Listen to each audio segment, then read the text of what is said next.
নমস্কার ভারত, আমি শুভঙ্কর আর আপনারা দেখছেন শুভঙ্কর এক্সপ্রেস ইউটিউব চ্যানেল।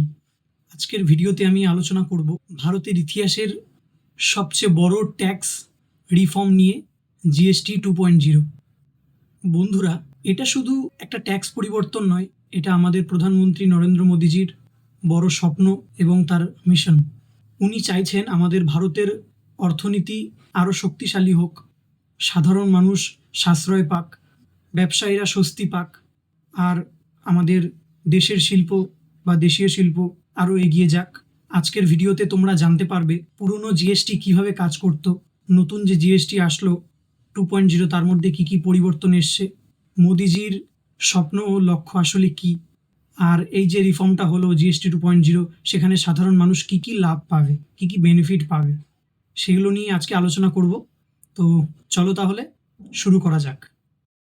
2017 সালের 1 জুলাই থেকে ভারতে প্রথমবার জিএসটি চালু হয়। উদ্দেশ্য ছিল ওয়ান নেশন ওয়ান ট্যাক্স, এক দেশে এক নিয়ম।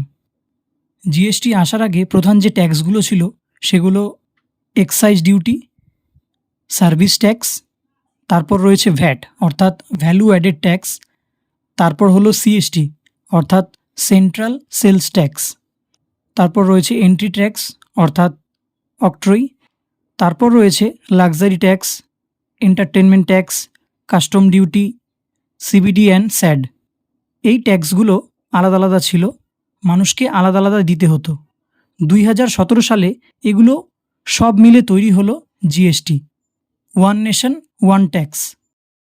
রেট স্ল্যাব ছিল 4টি: 5%, 12%, 18%, 28%। যদি বাংলায় বলি তাহলে 5%, 12%, 18% এবং 28%। সমস্যা ছিল এত স্ল্যাব থাকায় সাধারণ মানুষ বুঝতে পারতো না যে কোন জিনিসে কতটা ট্যাক্স দেবে, এবং সেগুলো ব্যবসায়ীরাও অনেক সময় সেই সুযোগটা নিয়ে নিত। মোদিজির স্বপ্ন ও লক্ষ্য। মোদিজির ভীষণ হলো একটা সহজ, স্বচ্ছ আর বিশ্বাসযোগ্য ট্যাক্স ব্যবস্থা। উনি চান নাগরিক সাশ্রয় পাক, ব্যবসাগুলো সহজ হোক আর দেশের অর্থনীতি আরও গতি পাক। ওনার বড় লক্ষ্যগুলো হলো সাধারণ মানুষের প্রতিদিনের খরচ কমানো, ব্যবসায়ী ও এমএসএমইদের অর্থাৎ ক্ষুদ্র ব্যবসায়ী যারা রয়েছে তাদের ট্যাক্সের বোঝা হালকা করা, কৃষকদের সুবিধা দেওয়া, যন্ত্রপাতি সার এগুলোকে সস্তা করা, স্বাস্থ্য খাতে বিপ্লব আনা, ওষুধ এবং ইন্স্যুরেন্স সস্তা করা, দেশীয় শিল্পকে উৎসাহ দেওয়া, স্বদেশি পণ্য কেনা অর্থাৎ উৎসবের মরশুমে বাজারকে পুরো চাঙ্গা রাখা। মোদিজি বলেছেন এই জিএসটি 2.0 হবে একটি সেভিংস ফেস্টিভ্যাল, মানে প্রতিটি মানুষ যেন সাশ্রয়ের উৎসব উপভোগ করতে পারে। নতুন জিএসটি 2.0 বড় পরিবর্তন। এখানে রেট স্ল্যাব কমে মাত্র 2টা হবে, একটা 5%, একটা 18%। প্রয়োজনীয় জিনিসপত্র যেমন দুধ, শাকসবজি, রুটি, পনির, সাবান, টুথপেস্ট, খাতা, পেন্সিল এগুলো ট্যাক্স 0 থেকে 5%-এর মধ্যে হবে। তারপর ওষুধ, মেডিকেল যন্ত্রপাতি, হেলথ ও লাইফ ইন্স্যুরেন্স সেগুলো আগে ছিল 12 থেকে 18%, এখন একেবারে সেগুলো করমুক্ত বা 5%। তারপর ছোট গাড়ি, motor cycle, TV, fridge, AC, washing machine, আগে এগুলো 28% ট্যাক্স ছিল, এখন সেগুলো নেমে হয়েছে 18%। তারপর নির্মাণ সামগ্রী যেমন সিমেন্ট, টাইলস, লোহা এগুলো ট্যাক্স কমানো হয়েছে, ফলে বাড়ি বানানো অনেক আরও সস্তা এবং সহজ হবে। কৃষির যন্ত্রপাতি যেমন tractor, harvester, drip irrigation system এগুলো 12 থেকে নেমে 5%। হোটেল রুমের ভাড়া যদি 7,500 টাকার নিচে হয় তবে ট্যাক্স কমে হয়েছে সেটা মাত্র 5%। তবে লাক্সারি ও সিন্স গুড যেমন তামাক, cigarette, luxury car, private jet এগুলোর ট্যাক্স বেড়ে হয়েছে 40%। মানুষের লাভ কী হবে?